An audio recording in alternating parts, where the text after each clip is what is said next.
So welcome to our Music Game Club teacher chat. This is a masterclass that covers solutions to common student problems.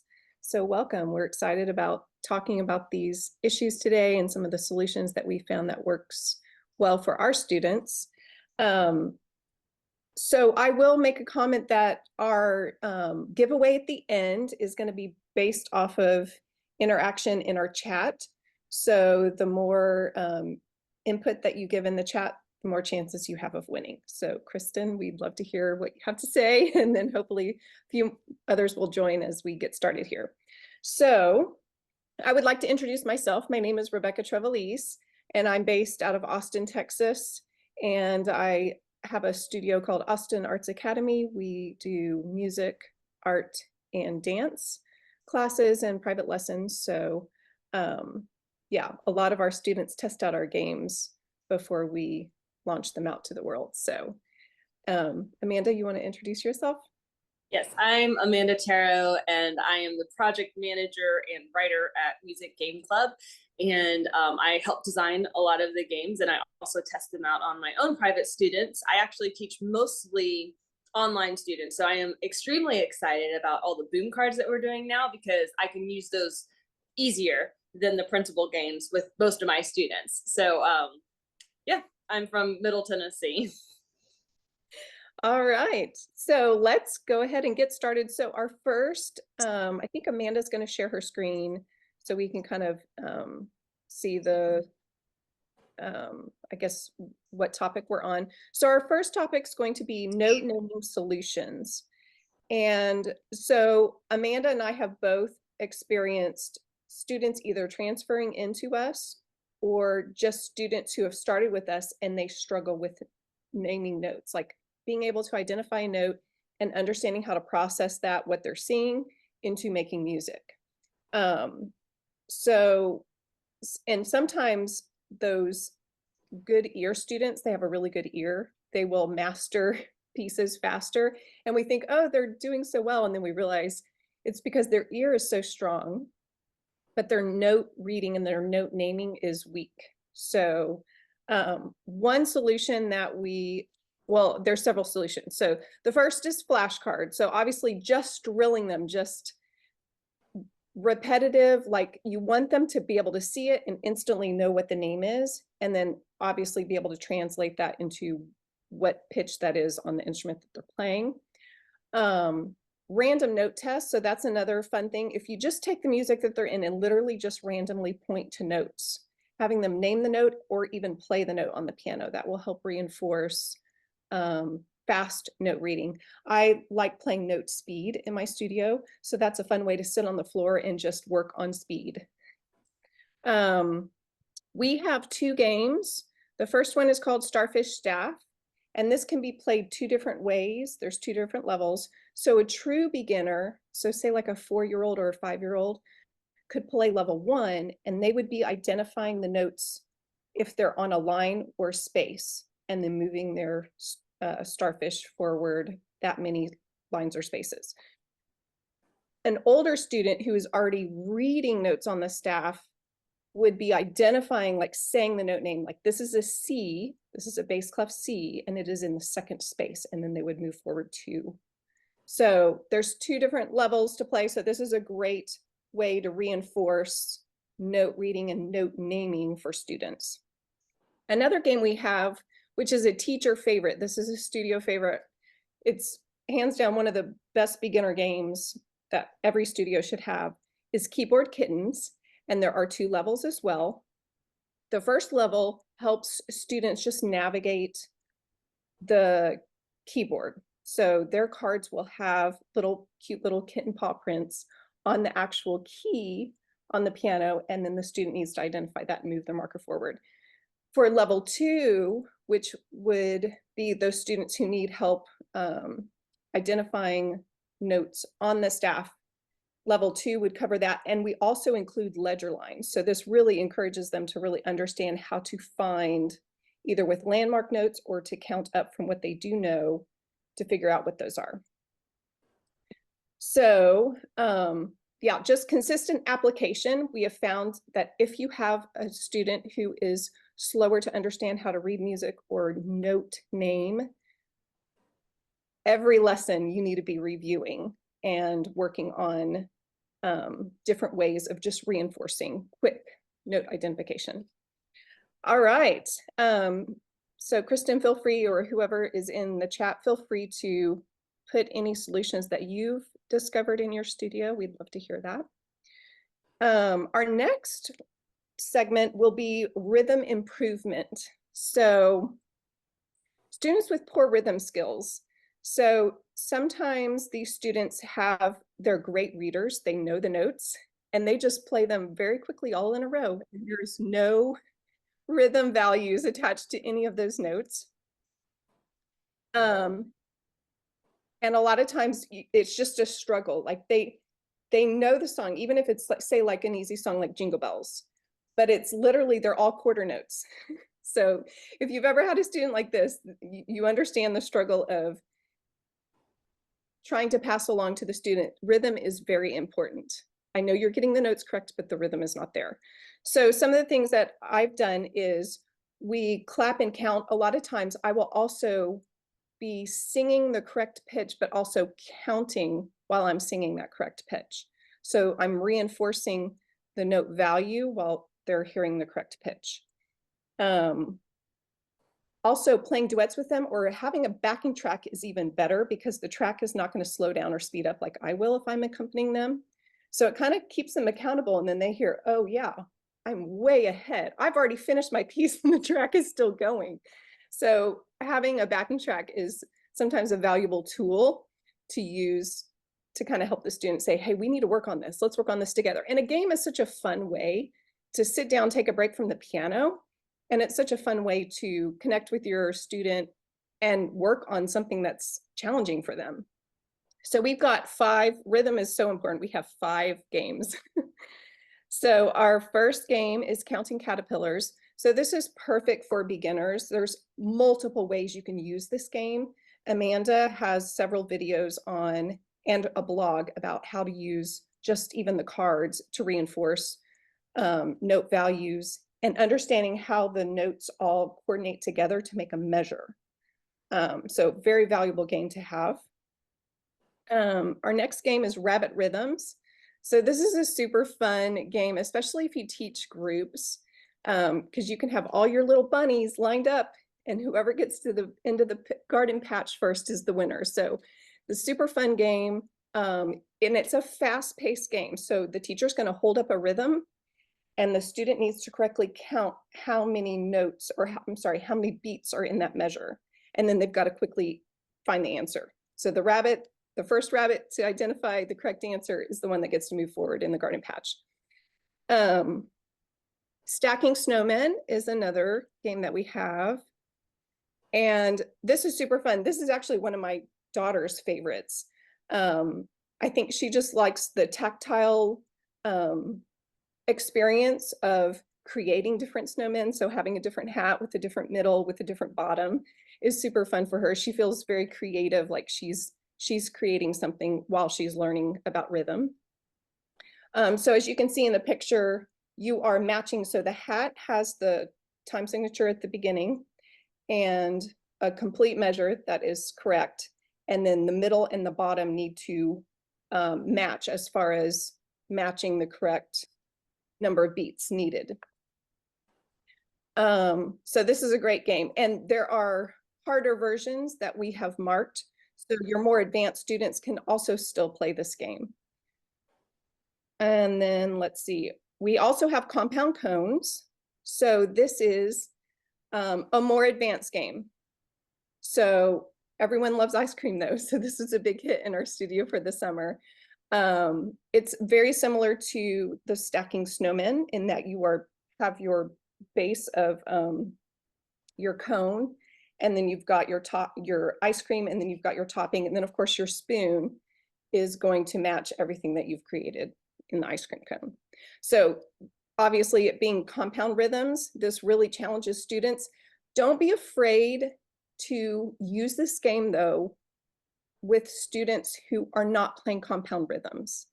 if you start this process earlier with beginners who aren't playing compound rhythms yet and have never seen a compound rhythm piece, it's totally fine to start planting those seeds of knowledge. So I use this game earlier probably than what I would have done maybe 5 or 10 years ago with my students, because I want them to start understanding that this is not hard. It's literally, it's just math, okay? And games make it so much fun, and we add it together, and I prompt them and I help them find the correct answer the first few times we play it until I can see, okay, they're starting to get it. And then we become a little more competitive with the games. So we have one last game. This was one of our latest games that we released. This is 4 Foxes. So this is kind of like in a Candyland style game. You draw the card, you identify it. And so with your beginners, they could be just matching what they see and moving their marker forward to that note or rest. But I would also go ahead and just say, oh, that's a quarter note, that gets 1 beat. Even if the student cannot say that yet themselves, you're kind of planting that seed of knowledge. You're saying it out loud, so they're hearing it, whether they can regurgitate it yet or not.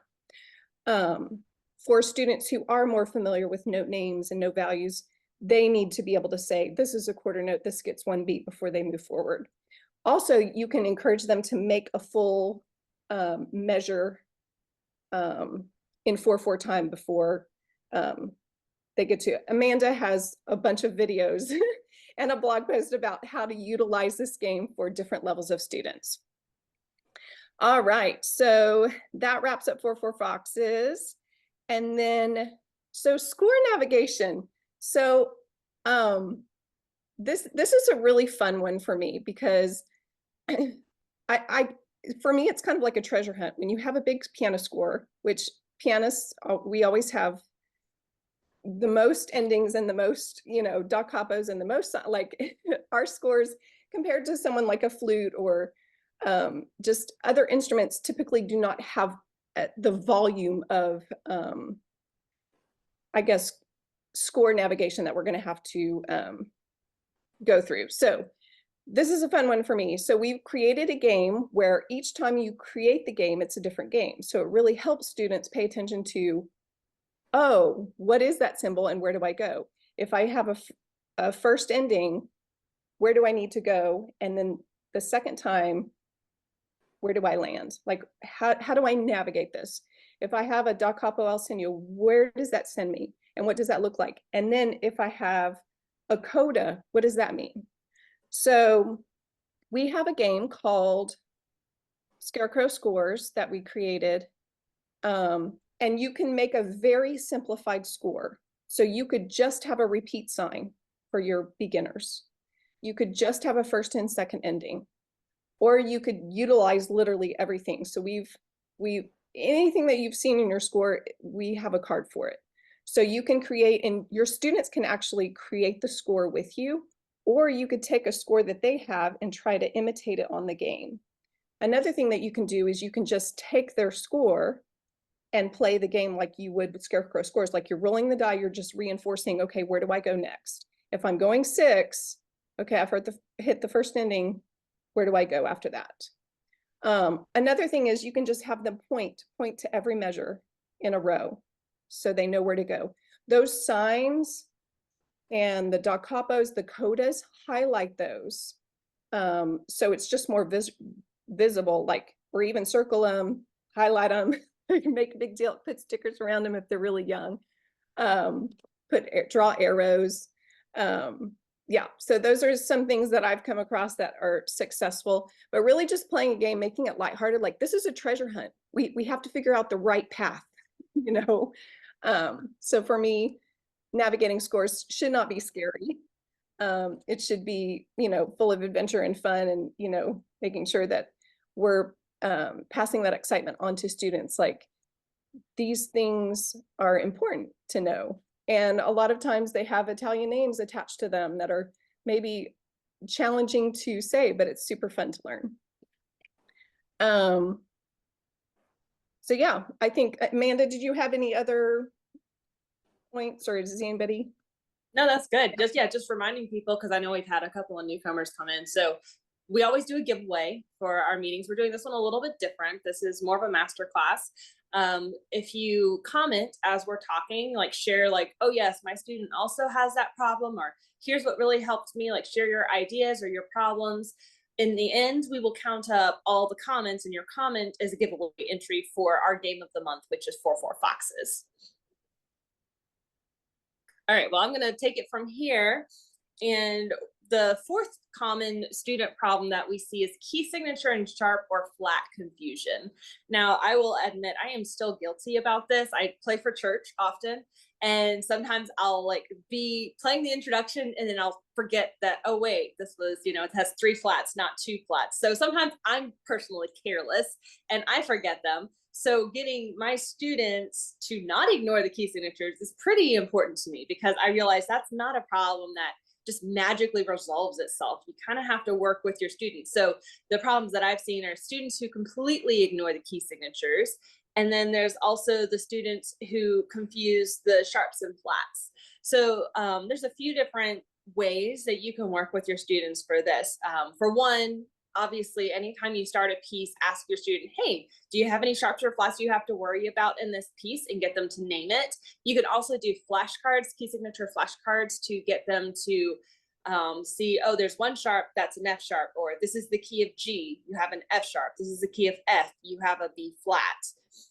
Another thing I really like to do, if students are consistently missing their accidentals when they're playing a piece, let's say it's a piece in the key of D and they always play C natural and never get that C sharp, is I will use pennies, or you could use M&Ms or gummy bears or something that's really inexpensive and small, and maybe give them 10 of them at the beginning of the piece. And then as they play, you take one away every time they miss an accidental. You can also do this with notes. If going back to the note naming, that's how I originally used this, was for, oh, they're missing these notes. But it's really good for accidentals, because, oh man, most students want to get all 10, or if it's a smaller piece, maybe 5, or if it's a bigger piece, maybe you do 10 per page or something like that. But we also, of course, have games that we like using. And the first 2, actually, these are 2 games into one. The one on the left is Flamingo Flats, and the one on the right is Shrimp Sharps. So these are 2 separate games, but as you can see here, they can be played together. And the Flamingo Flats are obviously, all the cards have flat key signatures up to 3 flats, so it's 0 to 3 flats. And the Shrimp Sharps have 0 to 3 sharps. And the way this one is, this is kind of a sight reading / key signature game, because how you move forward is, if you draw a card, let's say that card on the very lowest left, it has 3 flats, so it's the key of E flat. Depending on the level of student, if it's a very beginner student, I would just have them say, that's 3 flats. And then I would tell them, yeah, B flat, E flat, A flat, have them repeat it after me, and then they would move forward 3. But the way it's supposed to be played is you're looking at the notes and you're seeing how many notes are affected. So you have an E flat, that's 1. Then G, B flat is 2. C, B flat is 3. A flat is 4. G, and then E flat is 5. So there's 5 flat notes in the excerpt. They would move forward 5. This really gets them to pay attention. So I feel like this helps that problem where students just ignore their accidentals all along. And then we have our massive game, Froggy Fists. This has 4 different levels.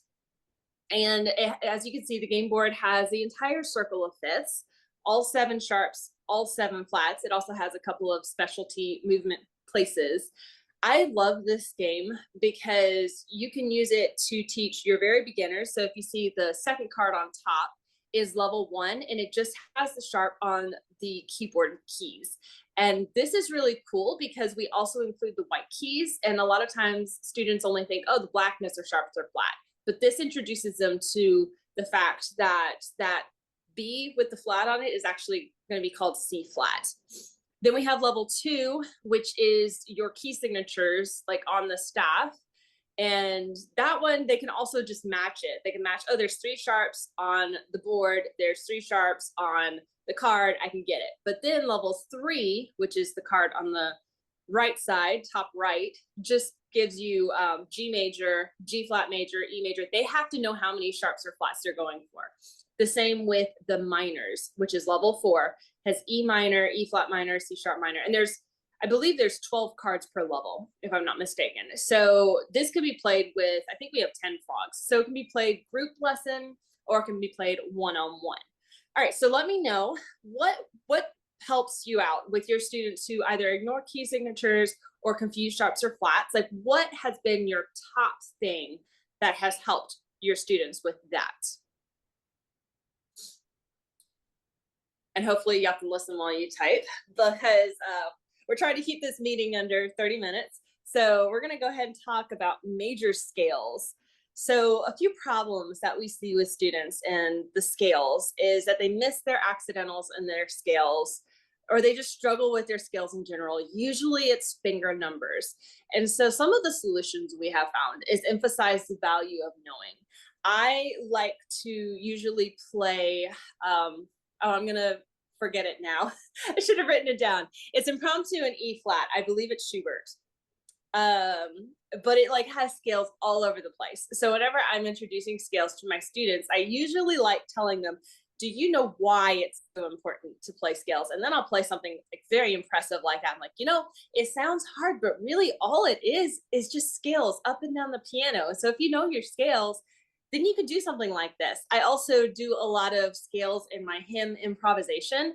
And so I'll show them like, here's where you could throw a scale in if you're playing hymns for church. So I love showing them why, because that I feel gives them a little bit more concrete than, oh, they're just doing this exercise.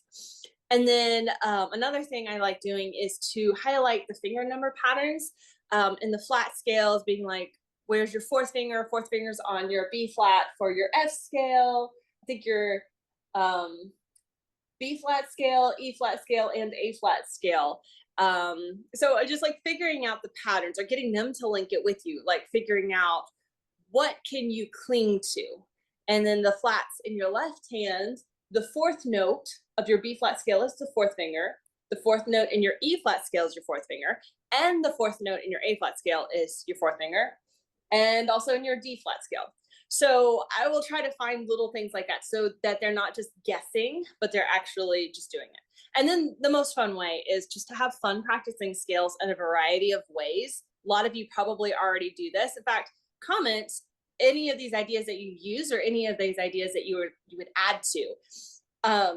I like doing like the wonky rhythms, or it's like long, short, long, short, long, short, long, or triplet, 1, 2, 3, 1, 2, 3, 1, 2, 3, and pause. And that kind of practices different finger number shifts, because then it's like, oh, I have to get from this finger to this finger fast, but then I could pause and think about the next two. But then if you're changing that pattern, then it's changing what they're having to focus on.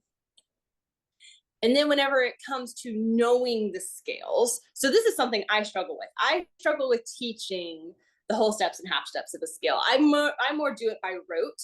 And so this is really important for me to teach the students whole step, half step, whole step, whole step, whole step, half step. I just learned that. And I'm like, okay, I got it. But some students really struggle with that. So we have this game called Salamander Scales. And the goal is you collect the cards for the entire scale, then you lay it down and you can claim a spot on the board. And whoever claims the most spots on the board wins. And there's also a little bit of a trick. And if you connect like 2 salamanders are side by side, you get a bonus point.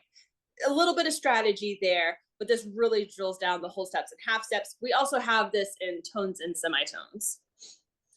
All right, we're running short of time, so I'm going to try to rush through this, but not be too rushed. Especially because this is one of my favorite parts is chords. So overcoming chord challenges, a lot of problems we see is students who dislike chords altogether, or students who don't understand chords, and or students who, like, I'm teaching my niece right now, and she's 6, and her hands are not quite ready to maneuver a 3-note triad. So a few things you can do with that. Obviously, if their hands are too small, you could do an open fifth, or what I like having is them do your left hand on the root and then the right hand on the third and fifth, because I do like teaching that full chord. And I will say, I teach chords very early. I've got a video on this. You can find it on our blog. Just search chords. I've got a blog post, but I've also got a video of how I teach chords. I teach chords like I'm about to teach them to my 6-year-old niece. It's been the holidays and stuff, so we haven't had as many lessons, but I am about to dive into those with her. She hasn't really read notes yet. She's a little young, but I know she's going to love lead sheets. And that is one of the best things that I have found, is incorporating lead sheets. And that really gives them a purpose for learning the chords. A lot of my students like to sing while they play it, or if they're shy to sing, they'll let me sing while they play it. So I like teaching chords from the very beginning, incorporating lead sheets. And I also teach like all chords. Like my beginning students, a lot of times by the time they're 8, if they've been with me for a year or two, they know their major, minor, diminished, and augmented chords. Even if they don't use them all over the place, they know them. And I don't know, I feel good about that. Just be honest. All right, so our game for chords, to give 2 different practices with this, is chameleon chords. And like a lot of our games, we have 2 levels. The first level is on the keyboard, which is, I focus chords on the keyboard first, because I feel like if they understand the practical side of playing chords, then they'll understand it when they read it. And I've done that often, where they'll play a C major chord in their music and be like, hey, look at these notes. Now look at what your hand's playing. What are you playing? And then they notice I'm playing a C major chord, and they just like light up because they realize they know something already. So we did start with level 1 where it's on the keyboard, and then there's level 2 where it's on the staff. And if you see, there's a bunch of bugs. So you're going to put the bugs on the different cacti and plants, and then you draw a card to identify what it is, and then there's a move guide that tells you move forward this many spaces if it's major or minor or diminished or augmented, and your students can master their chords that way. So let me know in the comments, how soon do you introduce your chords to your students? And has there been something that really confuses them, you just can't figure out your way around? So I'll jump in here. Kristen had a really good comment. She said that she wasn't taught the whole and half step patterns of scales when she was taking lessons as a child. And I will agree with that. I was not taught this.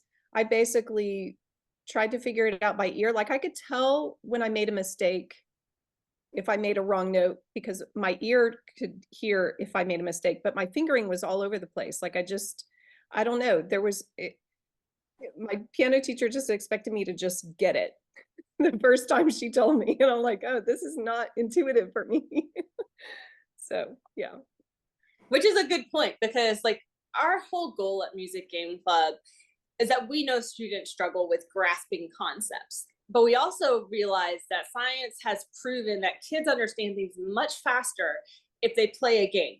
Keyboard Kittens at the very beginning, Rebecca mentioned that one. I used that game to teach my niece her keyboard, her notes on the keyboard. This is the first time I've done it that way. And she aced it. Like, first lesson was pretty good. She took the game home, played it with her mom, and she brought it back, and she pretty much knew all our keys. Versus other 6-year-old students, I'm sitting there just trying to give them, the little sayings and the landmarks to try to figure out which notes are which. And it takes us like 2 months for them to learn all 7 keys at that young age. So that to me was like a really big success. So we know the value of games, and what we like with Music Game Club is we like it making theory fun, basically. It's making theory fun, but we also we also realize that as a teacher, you're busy and you've got so much to put in your time, effort, money, and energy into. So we're committed to helping you save time and save money. We also think that by playing games, you will grow your student retention, because when students play games, they just have fun. And whenever they link piano lessons to fun, it's something they want to do again and again and again. Even if they're struggling on the piano to like the hands-eye coordination thing, if they're having fun playing music games, they're still learning. They're just learning in a different way than our generation or even older generations. I know I'm still young, sorry. But even me, I was still one of those like you didn't do games, you did theory worksheets and you just drilled everything. And I did fine because I was naturally inclined to do so, but a lot of students don't. And so we see students dropping off because they get bored or frustrated. So we believe that by including games, it helps your student retention. So music games are a way to easily teach and review theory. And you can also have games as a part of your studio. It becomes a part of your studio culture that your students know that's what to expect when they come to your studio. So we do have a membership. That's like our whole vision with this was what is the easiest way to get music games in teachers' hands? And we know, like, I don't have time to dig out games for every student that's like, oh, I have a student that struggles with this. I have a student that struggles with this. And before I know it, there's like 10 things I need to search out. And I just don't do any of it because I get so overwhelmed. So every month we send a game, and now we just started our membership tiers, which I am so excited about because a lot of teachers are trying to budget. And so we're trying to make this more budget friendly. But also, I am extremely excited about the Boom cards, which are digital task cards. They are hosted on Boom Learning, but we use our artwork, so it still is very music game branded. So we have 6 different tiers. The top tier is, as you see here, the print game plus Boom cards. It's $15 per month, and it is the best deal because, as you see on the right here, just getting the print games is $9 per month, and just getting the Boom cards, which is usually four Boom card decks, is $9 per month. Now that is still cheaper because when the games are in our shop, they're $14.99 for the print games, and Boom cards are usually $3 each. So if you get 4 Boom card decks separately, that's usually $12. So $9 per month is the deal. But if you get both of them, the print game and the Boom card decks, it's $15 per month, which is another $4 off. So we believe our games are one of a kind. We have an in-house artist. We design all of our games. They are board game style. They're not just like a bunch of flashcards. There's goals, there's strategy, and so it makes it really fun. And most of these can be played in about 5 minutes. So if you are looking for a way to be more consistent in playing games and to have a little bit more effective music theory review in your studio, the membership is a really good way to join. And like I said, you could just wait and get an email the first of every month. Here's your new game, or here's your new Boom card decks, or both. And you don't have to search or anything like that. So if you're interested in joining, you can go to musicgameclub.com/membership and find all the information you need there, or you can ask us any questions. So that wraps up everything. We do have our giveaway, and I will stop screen sharing and kind of get back here with y'all. All right, so we do have a giveaway, and the giveaway is for anyone who has been commenting. So let's see, give us a second to do a little bit of housekeeping because we do want to get you a giveaway. But this month's giveaway is our newest game, 4 Foxes, which is Candyland style, but is teaching rhythm. And we saw that in the very beginning of this meeting, but I will kind of refresh it a little bit. Basically, you could play it with very beginners, and they just have to match the notes, like patterns, like, oh, quarter note, white note, white note. That's my little kids usually do them that way. And then you can do it to quarter notes, or quarter notes get 1 beat, or you can build an entire measure before they do it. So, all right, I'm going to turn this over to Rebecca really quick while I get your giveaway ready. Yeah, I just sent you the message about that. So yeah, feel free, last minute entries right now. Type in the chat what you like about Music Game Club, or what you have found works for some of these student problems that we chatted about this morning. Thank you again for coming. Let me just add this.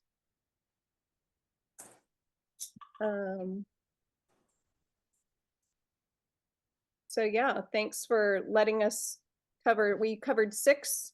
For those of you who jumped in a little bit late, we covered 6 different problems that we have found with students coming into our studios or students just starting with us.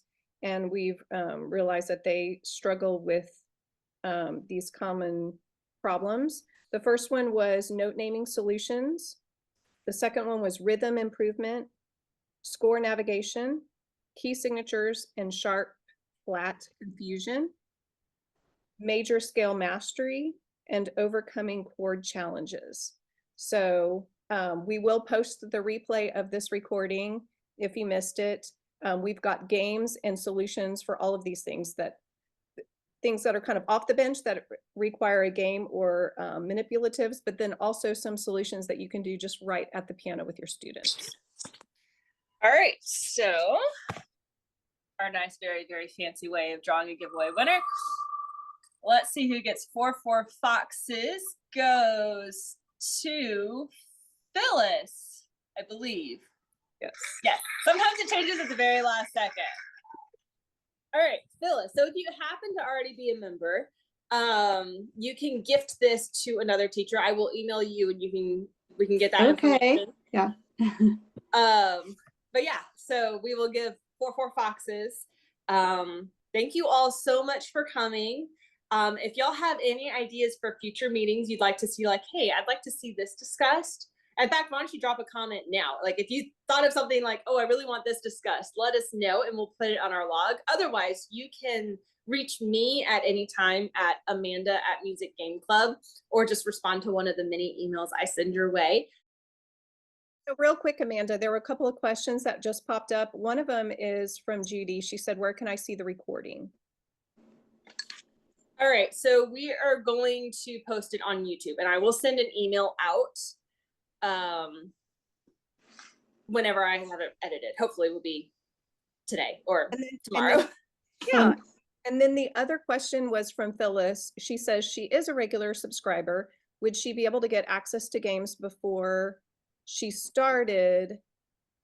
So I'm assuming she said chameleon chords. I did not get that one yet. So I may have misunderstood her question.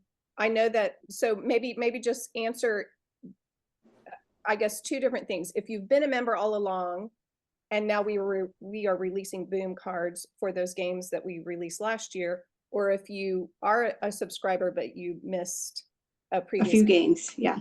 Yes, okay, so print games. If you are a subscriber and you've missed former games, we have all of our games are in the shop, musicgameclub.com/shop. If you're a member, you get a 20% off discount. If you do not know that code, email me and I will send it to you. We did email it, but I understand emails can get lost. So if you are a member and you're like, hey, I heard I can get a code to get 20% off of any game in the shop, let me know. You can get that. Boom cards, which someone asked, what are boom cards? Boom cards are digital task cards. I absolutely love boom cards. They are very easy to use. They're self-checking. So like you have a card and it will say like, tap the quarter note. And it might have 3 different notes. That's what we did for 4 foxes. They have 3 different notes. You might see a quarter note, a quarter rest, and a half note. And the student has to just tap which one's right. And then if they get it right, it takes them to the next card. If they get it wrong, it just has a little whoops, nothing like dramatic or anything like that will like freak the kid out if they got it wrong, but it's immediately checking. And then there's also, we have another 4 foxes boom cards deck that we have is where you complete the deck. And so you have like a dotted quarter note, 8th note, blank. Yeah, I think it might be helpful if you're able to share a screen, a sample of those boom cards, so they will. All right, know let me see. I am not sure that I am signed on. Because I can share screen too myself, but you can. I mean, I think that will help the others who's never done boom cards before. So basically, what I wanted to clarify is that, like, suppose I miss chameleon chords, I only get 20% off. Is that or on the print game? Huh? On the print games. Now, boom cards, if you're a member, we will honor that you were a member when we create the boom cards. We have not created the chameleon chords boom cards yet. Okay. Okay. So the boom cards will be for free for regular subscriptions already. But Yes. for the previous games, it's 20% off. Correct. Previous printable games, 20% off. Boom cards, if you were a member for that month of that boom card, then that will be the free one. Okay, got it. Okay, thanks. Okay, so you can go ahead and explain boom cards. I'm trying to sign in. I gave myself a massive password, which is like very secure. It's just really hard to type in.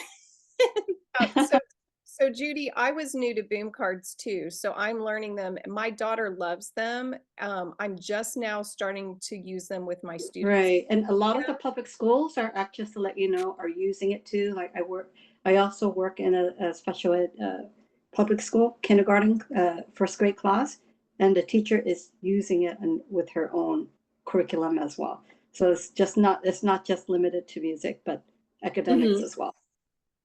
A lot of public schools are using it. Yeah. Yes, music is actually, we're kind of using it for what it's not intended to be used for. All right, I've got it. I can share some. Y'all let me know. All right.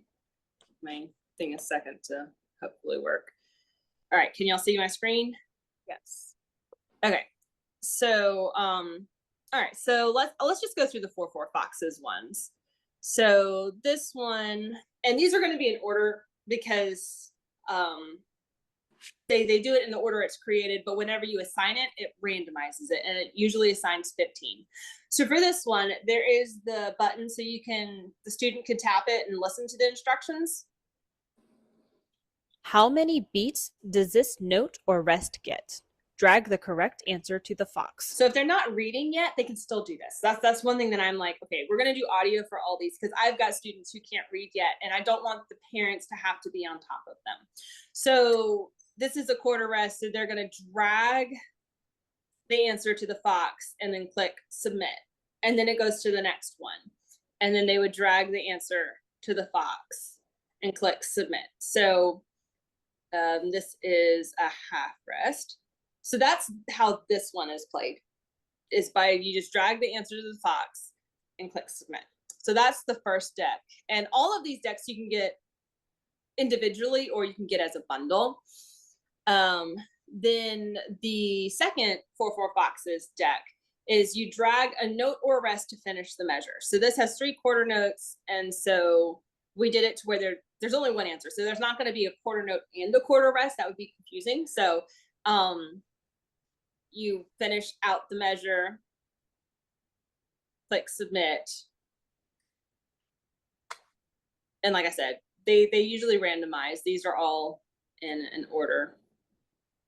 And so this, if they got it wrong, let me just do a wrong one. They just like, oops, you got it wrong. And then you can keep going until you get it right. So it's a very easy way for them to learn things. For me, I don't know about all students, but I know some students are like me. And if I got something wrong, I learn it faster. If I see, oh, I got that wrong, let me fix it. Right there, immediately. Otherwise, if I had to like wait, like do a worksheet and I did it, I would do it the day of lesson. Otherwise I'd forget and then forget a whole week. I wouldn't remember like, oh yeah, I forgot to even put that answer in. Doesn't make sense. This I feel is a little bit faster at helping your students learn their theory. Right, and what I like about it is that you can also check their progress too. You look at their reports and see how they're doing, right? And monitor their progress. And it's they're like digital flashcards, and it just kind of sits there as sort of ever long as you want. So there's probably a number of YouTube tutorials to help you, to work around it. But you can start by downloading an app on your iPad. And it can be used on any device, computer, iPad, tablet, smartphone. Right. You just have to have internet access. I did discover one thing, Amanda, just to let you know, when I got the boom cards, I could only add the boom cards from my laptop. I could not add it on my iPad. So I could do the administrative stuff from my laptop, but then I can play the games on my iPad. Just to let you know, like as a teacher, is good to know. You have to navigate from your laptop. Okay, because I had a hard time adding the game into my library until I did it in my until I did from my laptop. Okay, thank you. That's really good to know. So this is our third 4/4 boxes deck, and it's just a little harder. It's got eighth notes and dotted quarter notes. So it's the same concept, just has harder rhythms. Drag and drop the correct answer. And then I'll do the last one really quickly. Does anyone else have any questions about boom cards as we're going along? All right, deck number 4. This is a beginner one. You just tap whatever it is. There's two different ways to we ask the question. First is what's it called, and the second one is what gets. So this one's what gets 4 beats. Tap the answer. This one's tap the half note, and then what gets 2 beats. Tap the answer. So it helps review both what it's called as well as how many beats it gets. Okay, so that's kind of an introduction into boom cards. Thank you. You're welcome. I love boom cards. I am so excited about boom cards because a couple of years back, I was pretty sick and I was trying to finish college and I was just overstressed. And I was like, I feel like I'm not on top of teaching. Now, my students, a really good relationship with the families and stuff. So they knew that I was struggling with my health and also that. And I'm just like, just so I feel like I'm a little under par with teaching this year, but they were fine. They're like, yeah, it's still worth it to us. So I discovered boom cards around that time and I used them for my students. Like one of my students, I realized, he's intermediate and he really doesn't know his key signatures. So I got a boom card deck for key signatures. And we don't have one yet. We're going to create one probably when we get to Froggy Fifths that we're working on. But I did boom cards and I taught him the key signatures, major and minor, through boom cards. It was so easy, so less stress for me. And he learned them like really quickly. So for me, doing the boom cards is like, it helped me in a really stressed out year where I just did not have the extra time to lesson plan or anything like that, but I still was able to like highlight, oh, they need to learn this, or they need a little extra practice on this. Grab a boom card deck, assign it to them, walk it through with them with the lesson, let them practice it at home, and just really watch them learn that theory. So I really liked boom cards for that. That's why people were asking for digital games anyway, and I'm like, boom cards is a really good option. I am so excited to be using these boom cards in my students this year. So yeah, that's all we've got. Any other questions before we get off? We're trying to keep this a little shorter, but at the same time, we want to be here to answer your questions. One question, do you remember how much the subscription is for boom cards? Yeah, to get an account? Okay, so Boom Learning has a free account up to 5 students, I believe. And then you have to pay for an account. I'm wanting to say we have the top tier because we're creators, and I think it's $12 a month, I believe. It's not that expensive. So I think if you're just a teacher, you're not a creator, but you have, you need like 50 slots or 100 slots, I don't believe it's that expensive per month to use the Boom Learning platform. Okay. But I don't have an exact answer to that. Sorry. Okay. Thank you. All right. Any other questions or comments?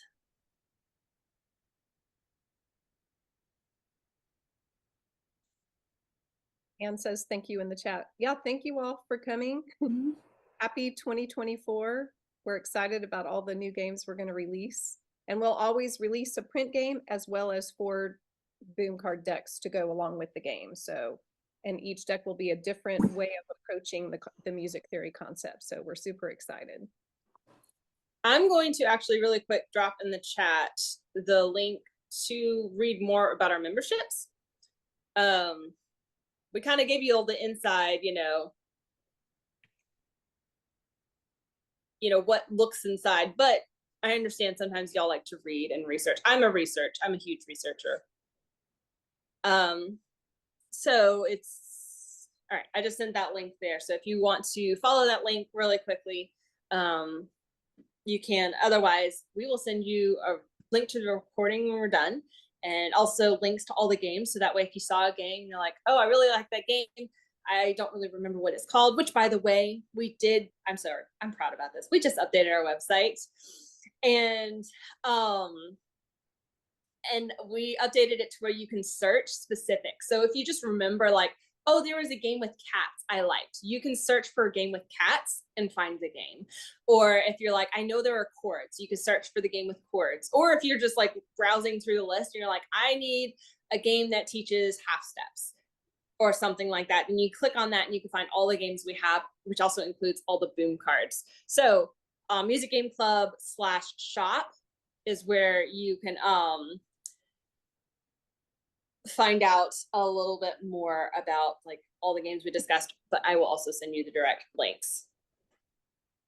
All right, and check out our YouTube channel. Amanda does a great job listing different ways of utilizing the games that you already have and making different variations of gameplay so that students we keep reinforcing the concept with them, but it's a different gameplay. So valuable resource. So, all right, awesome. Thank you all. Thank you. Look forward to next month's chat.